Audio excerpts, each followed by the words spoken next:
দৰং জিলা সাহিত্য সভাৰ এই কণ্ঠ উন্মোচনীত সভাত উপস্থিত থাকি অনুভৱ কৰিছোঁ যে আমাৰ দৰং জিলা সাহিত্য সভাই আমাৰ জিলাখনৰ লেখকসকলক অনুপ্ৰাণিত কৰিব পাৰিছে। আচলতে সাম্প্ৰতিক সময়ত গ্ৰন্থ বহু মানুহে প্ৰণয়ন কৰে, কিন্তু এনে বহু লোক আছে যিসকলে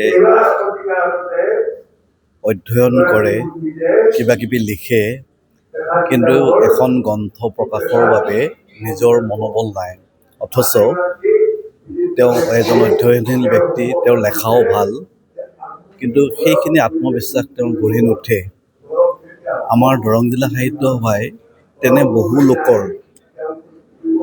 লেখাৰে একোখন গ্ৰন্থ প্ৰকাশৰ যি যত্ন কৰিছে, এয়া সঁচাকৈ আদৰণীয়।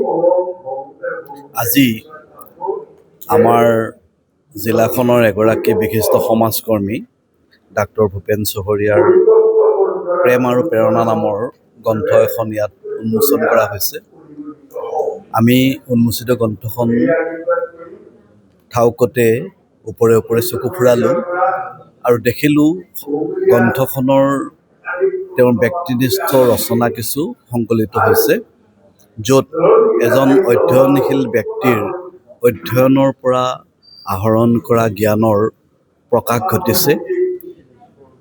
আৰু এনে সকলৰ গ্ৰন্থসমূহ প্ৰকাশ হোৱাটো আমাৰ সমাজৰ কাৰণে মংগল, আৰু তেনে এক কৰ্ম আমাৰ জিলা সভাখনে সম্পাদন কৰিছে। এয়া সঁচাকৈয়ে আশাৰ বিষয় আৰু অনুপ্ৰেৰণাৰ বিষয়। ধন্যবাদ।